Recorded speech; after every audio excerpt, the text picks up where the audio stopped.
The maid dragged the Mafia boss out of the private jet, while everyone else fled the explosion. What he did next surprised them. The air was thick with smoke and screaming. Flames chewed through the wings of the private jet like hungry beasts, the ground trembling with each violent burst from the ruptured fuel tank. She couldn't hear her own voice over the roar, only the chaos, the yelling, the sound of men, his men, running for their lives. They called themselves loyal, but when the fire hit, loyalty turned to dust. Everyone fled, everyone but her, the maid, the one who'd spent years in silence, obeying his orders, cleaning his messes, watching his empire from the shadows, and pretending not to see the blood. She'd always feared him, the cold, sharp eyes, the voice that could turn soft as silk one moment and deadly the next. She never thought she'd be the one dragging his body out of a burning jet while the rest of the world ran. But there she was, her hands shaking, lungs burning, dress torn, skin blistering as she screamed his name through the smoke. Before we go further, where are you watching from right now? What time is it in your city? Drop it in the comments. And if you're ready for stories that hit with pure fire like this, smash that subscribe button, because what's coming next, you don't want to miss it. Her knees buckled, the ground slick with oil and blood. He was heavy, too heavy, the kind of man built on power and iron. His shirt was soaked red, smoke blackened his face, but she wouldn't stop pulling. Every muscle in her body screamed for mercy, but she ignored it. His breath was weak, shallow, but there. She slapped his face, shouting his name, but he didn't respond. The roar of flames echoed around them, the heat unbearable. The jet's fuselage cracked open behind her with another explosion, throwing debris into the air like fire rain. She threw herself over him instinctively, shielding his body with hers as sparks tore through her skin. Her uniform, his family crest embroidered on the sleeve, was scorched and half gone, but she didn't care. He had ordered her 100 times not to speak unless spoken to. He'd made her feel small, invisible, replaceable. But now she was the only one who hadn't run. Her breath hitched as she whispered, "Don't die on me, not like this." She dug her heels into the tarmac, using the last of her strength to drag him further from the wreck. Her vision blurred. The firelight made the tears on her cheeks shimmer like glass. Then a voice cut through the chaos, one of the bodyguards shouting her name, but too late. The wings snapped, and a wall of flame rolled toward them. She grabbed his collar and yanked with everything she had left, throwing them both behind a service truck just as the jet exploded again, the shockwave slamming her into the ground. Pain flared through her body, the world spinning in flashes of orange and black. She couldn't move. She thought that was it, the end. But then she felt it, his hand, heavy, trembling, on her wrist. He was alive. His voice was hoarse, rough, almost unrecognizable when he rasped her name. Her heart jolted. She tried to speak, but all that came out was a broken gasp. He looked at her, eyes clouded, blood running down his temple. And for the first time since she'd known him, there was something different there. Not control, not fury, something softer, something she didn't understand. He tried to push himself up, groaning in pain, but she shoved him back down. Her arm was bleeding, leg bent at a strange angle, but she didn't care. The others had returned now. His guards, the ones who'd abandoned him minutes earlier. They stopped in shock when they saw her.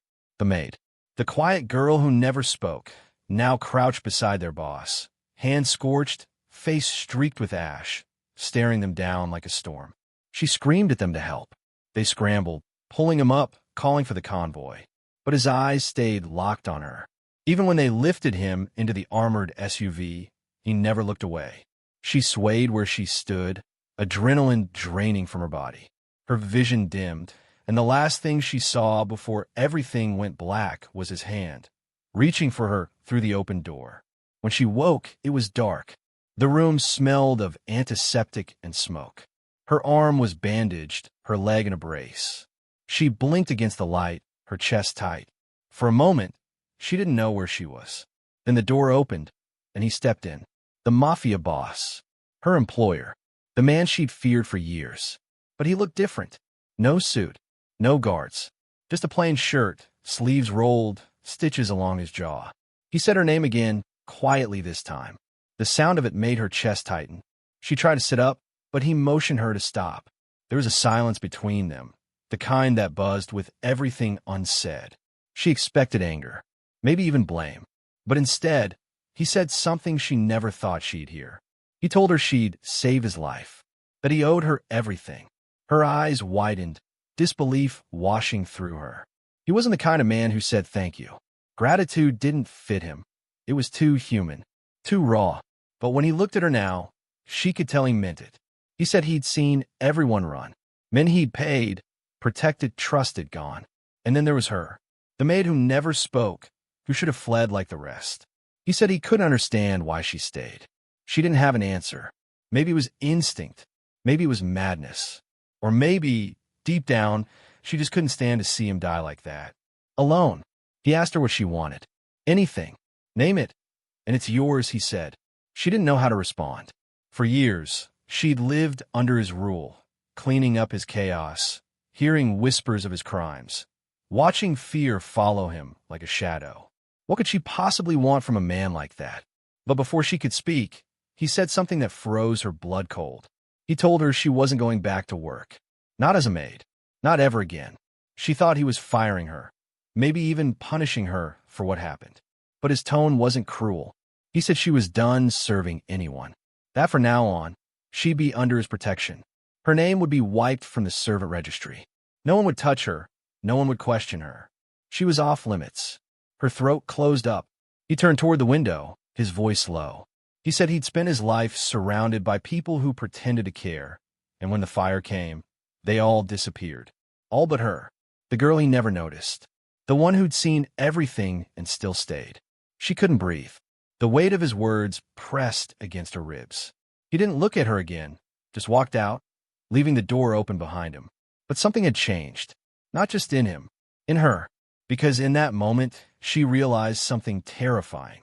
The man she'd feared for years, the one whose orders could make people vanish, had just given her a kind of power she never asked for. And it scared her more than anything else ever had. Her pulse pounded. Outside, the city lights glowed faintly through the glass, but she couldn't shake the sound of his voice, the look in his eyes, the feel of his hand on her wrist in the flames. He was alive because of her, and that meant something was coming. Something big, something no one could see yet, but she could feel it, like the fire hadn't gone out. It had just moved inside them both. She couldn't sleep that night. The hospital lights flickered, and the silence pressed in like a weight she couldn't escape. Every time she closed her eyes, she saw it. The flames swallowing the jet, the heat clawing at her skin, the moment his hand found hers in the smoke. She sat up, her pulse racing, sweat sliding down her back despite the cold. Her arm throbbed beneath the bandage. She couldn't tell if it was pain or memory that kept her awake. Then the door creaked open again. No footsteps, just the quiet shift of air that made her tense.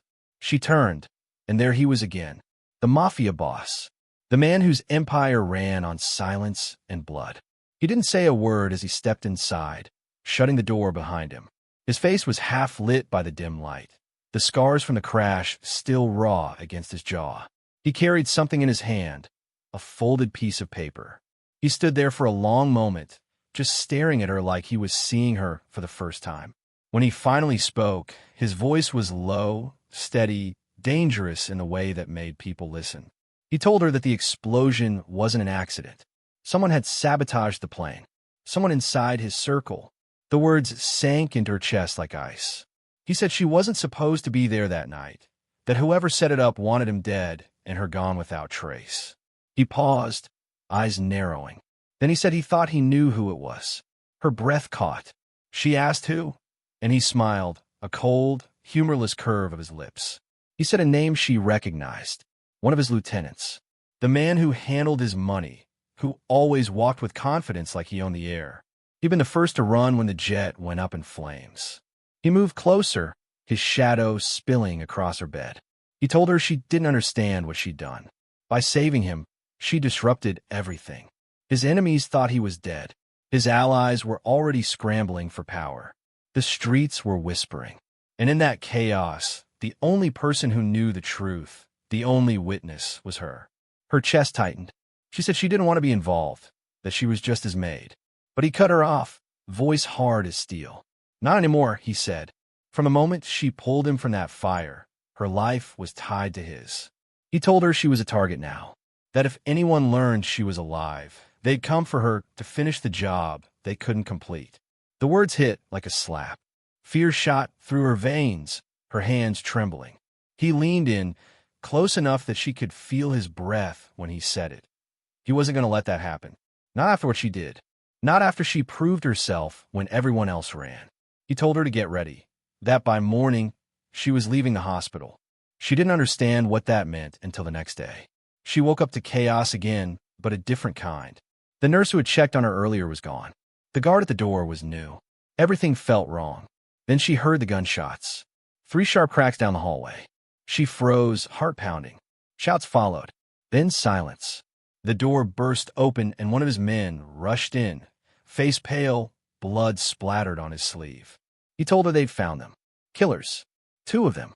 Posing as medical staff. They were dead now, but more could be coming. Before she could react, he grabbed her arm, told her to move. She stumbled out of the bed, pain shooting up her leg. Her vision blurred, but adrenaline took over. They pushed her through the hallway, past broken glass and the bodies of men in white coats. And then she saw him again, standing in the middle of the corridor like he'd been waiting for her all along.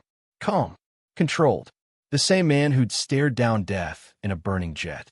He nodded to his men, and they moved like ghosts, clearing the way. When their eyes met, she saw it, the look that said everything had changed. She wasn't just a maid anymore. They reached the underground exit, where a black car waited. He opened the door for her himself, and for a moment she hesitated. Something inside her whispered that once she got in that car, there'd be no going back. But the sound of sirens and the smell of gunpowder made the choice for her. She slid in, and the door shut behind them. The ride was silent. He didn't speak, just sat there, watching the city blur past. His knuckles were white against his knee. She wanted to ask why any of this was happening, why her life had suddenly become a war zone, but she couldn't find the words. Then he finally spoke, his voice rough, almost tired. He said the betrayal went deeper than he thought, that the explosion was just the beginning. He said she'd saved him from more than just fire. She'd exposed a rot that had been eating through his empire for years. Her stomach twisted. She told him she didn't want to be part of this, that she wanted to go home. He turned his head slowly, eyes narrowing in that way that made her blood run cold. He said she didn't have a home anymore. Not now. Not until it was over. He said she would stay close to him, that he would keep her safe. She asked why. Why her, when he could have anyone trust anyone else? He looked at her for a long time before answering. Because, he said, she was the only one who didn't ask for anything. The only one who ran toward him when everyone else ran away. The car stopped. They were at one of his safe houses on the outskirts of the city. Guards lined the walls. The moment she stepped out, she felt the weight of all the eyes watching her. Whispers followed her like smoke. She wasn't supposed to be here. A maid walking beside the boss like an equal? That wasn't how this world worked. But he didn't care. He walked beside her, his hand lightly touching her back as if daring anyone to question it. Inside, everything was tense. Maps on the table, guns on the counter, men shouting into radios. He ignored them all and led her upstairs to a small room. He told her it was hers now, that no one would disturb her. He left before she could protest, the door clicking shut. She sat on the edge of the bed, trembling. It was too much. The fire, the betrayal, the blood, and now this strange shift she couldn't name. She pressed her palms to her face, trying to steady her breathing. But the image of his eyes kept flashing in her mind. That look, like something inside him had cracked open when she saved him. Like the fire had burned something clean inside the monster everyone feared. Hours passed. Night fell again. She couldn't stay still. Every creak of the floorboards made her jump. Then she heard voices downstairs. Angry ones, men shouting about her. She crept to the railing, her heart hammering. One of his lieutenants was arguing with him, saying she was a liability, that she should be silenced before she spoke to the wrong people. He didn't let him finish. His fist came down fast, a single strike that sent the man crashing into the wall. The room went silent, and then his voice cut through, low and deadly. He said, "No one touches her. Ever." The sound of his fury sent chills down her spine. He'd killed for less before, but this wasn't the same kind of rage. It was protective, raw, dangerous in a way that made her chest tighten. When she returned to her room, she didn't sleep. She just sat there, watching the night bleed into morning, trying to understand why the man she feared most now felt like the only person standing between her and death. But somewhere deep down, a truth was forming. That explosion didn't just change him. It changed her too. And whatever was coming next, she could feel it. It was going to burn hotter than anything they'd survived so far. The night tore itself open before dawn. She hadn't slept. Every muscle in her body was wound tight, waiting for something. She didn't know what. Only that peace didn't exist here. When the door slammed downstairs, her heart jumped. Footsteps stormed up, fast and heavy, until the door to her room flew open and he stood there again. His face was carved in fury, his eyes sharp enough to cut. He told her to move.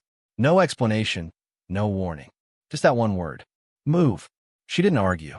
The air around him vibrated with danger, and she'd learned not to question that look. She pulled on her coat, hands shaking, and followed him down the hall where two men waited with guns in their hands. The tension was a living thing breathing down her neck. He said they'd been found. The traitor had talked before he died. Their enemies knew where they were hiding. Before she could speak, the first explosion ripped through the east wall. The shock wave threw her to the floor, glass raining down. Someone shouted orders, gunfire erupted outside, and everything turned red. Alarms, lights, the flash of bullets. He grabbed her by the wrist, pulled her up, and dragged her through the smoke. His grip was iron, unrelenting, the only thing keeping her upright as chaos swallowed the building. They burst through the back corridor, just as another blast hit. Heat rolled through the air, choking, blinding. He didn't stop. His men covered them, firing into the dark, but one by one they dropped. She heard the thud of bodies behind her and forced herself not to look. Her lungs screamed, her feet slipped on blood, and the sound of gunfire followed them like a heartbeat. He pushed her into a hidden door she hadn't seen before, behind a steel cabinet.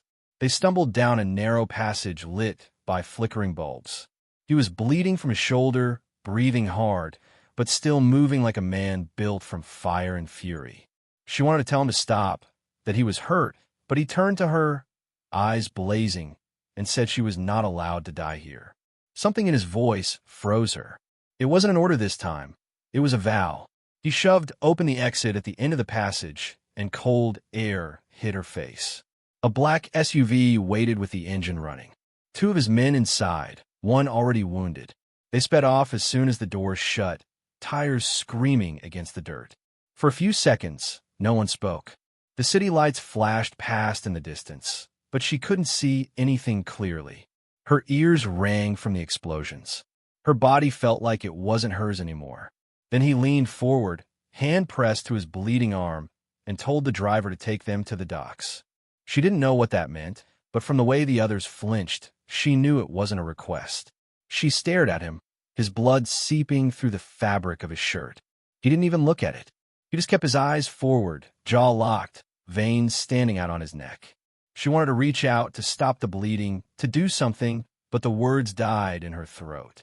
He was the man she'd spent years fearing, cleaning up after, never daring to meet his eyes. Now he was right in front of her, broken and burning, and she didn't know what terrified her more, his power or his pain.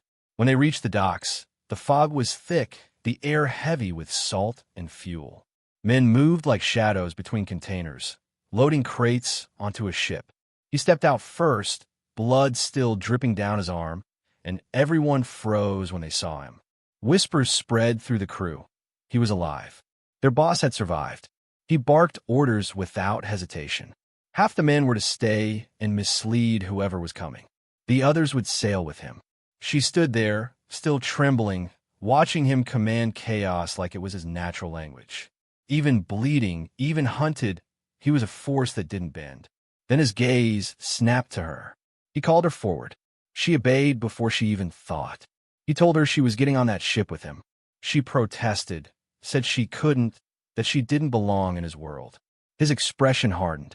He said she'd already stepped into it the moment she dragged him off that jet. There was no going back. She felt the fight leave her. The fire, the noise, the fear, it had already rewritten her.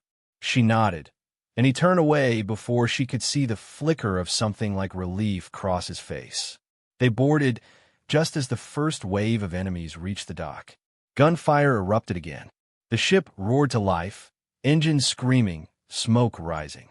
She dropped behind a crate as bullets tore through the air, splintering wood. He stood at the edge of the deck, firing back with precision, his men covering him. He moved like he'd been born in chaos, like the fire that tried to kill him had only made him faster. When the last shot faded and the ship pushed into open water, silence fell heavy around them. The wounded groaned. The dead were dragged aside. He dropped his gun, leaned against the rail, and exhaled like the weight of the world sat on his shoulders. She approached slowly, torn between fear and something she couldn't name. His shirt was soaked in blood now. She said he needed help. He didn't respond at first. Then he turned his head and gave her a look that stopped her heart, because for the first time, he looked human, not the monster from the whispers, just a man who had lost too much. She tore a strip of cloth from her sleeve and pressed it against his wound. He didn't stop her. His jaw tightened from the pain, but he stayed still. Their eyes met again, and the world seemed to shrink until it was only them. The maid who had saved him and the boss who couldn't understand why. He finally spoke, voice low and rough. He said the explosion wasn't just about power. It was about revenge. The traitor had been working with someone bigger, someone who wanted to erase him completely, someone who had everything to gain from his death. He said there was a name he'd avoided saying for years, but now he couldn't ignore it. She waited, holding her breath. He whispered it like a curse. His brother. The word cut through her like ice. His brother, the one she'd heard rumors about, the one who vanished years ago after a fight that tore the family apart. She remembered cleaning his office once and seeing an old photo of them together, smiling, arms around each other. That smile meant nothing now. He said his brother had built his own empire in the dark. Smaller, quieter, but ruthless. He'd waited years for the perfect moment to strike, and a jet explosion was it. He said the only reason he survived was because of her. She didn't know what to say. The silence stretched, filled only by the sound of waves crashing against the hull. Then he told her something she didn't expect. He said his brother wouldn't stop until everyone connected to him was gone, which meant her. Fear coiled inside her, sharp and cold. She told him she didn't ask for any of this. He said he knew, but fate didn't ask either. It just took. The ship sailed for hours before the lights of the city vanished completely. Night swallowed them whole. She sat alone on the deck, knees pulled to her chest, staring at the dark water. She didn't know where they were going, only that there was no turning back. The sound of footsteps behind her made her flinch. It was him again. He didn't speak, just stood beside her, looking out at the black horizon. The wind tugged at his hair, the sea spray catching on his scars. After a while, he said she reminded him of someone he'd lost long ago. The way she looked at him like she wasn't afraid, even when she should be. She wanted to tell him she was afraid, that every second felt like standing on a wire over a fire. But she didn't, because somewhere deep down, she knew he didn't want comfort. He wanted to remember what it felt like to be seen as something other than a monster. He turned to her then, his voice low enough that she almost missed it. He said the world thought he was dead, and that for now, that lie would keep them alive. But soon he would go back, and when he did, every man who had touched what was his, every man who had betrayed him, would beg for the fire she had pulled him from. Her chest tightened. She realized then what the others didn't, that beneath all that rage, beneath the empire and the blood, there was something burning for her too, something he didn't understand and couldn't stop. As the ship cut through the dark water, she felt it too, the strange, dangerous pull between them. The maid who saved the devil who was starting to look at her like salvation. And in that fragile moment before dawn, she understood that the fire hadn't ended with the explosion. It was just beginning. The storm broke 3 days later. The world thought the Mafia boss was dead, but the truth was sailing straight toward vengeance. He'd spent those days silent, planning, healing, and staring at her like she'd become the compass in his chaos. She didn't understand it. She didn't ask. But the closer they got to the city, the more his fire grew. He'd lost men, blood, and power, but he hadn't lost his will. His enemies thought the explosion buried him forever. He was about to show them what surviving the fire really meant. When they reached the shore at night, the city lights glowed like stars over the water. He stepped off the ship first, flanked by loyal men who'd stayed alive through hell itself. She followed, her limp still heavy from her burns. Everyone told her to stay behind. He didn't. He wanted her close, not as a maid anymore, but as someone who'd earned her place beside him. His eyes carried a message no one dared to question.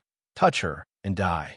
He moved fast. New hideouts, new allies, quiet assassinations that whispered his name back into the underworld.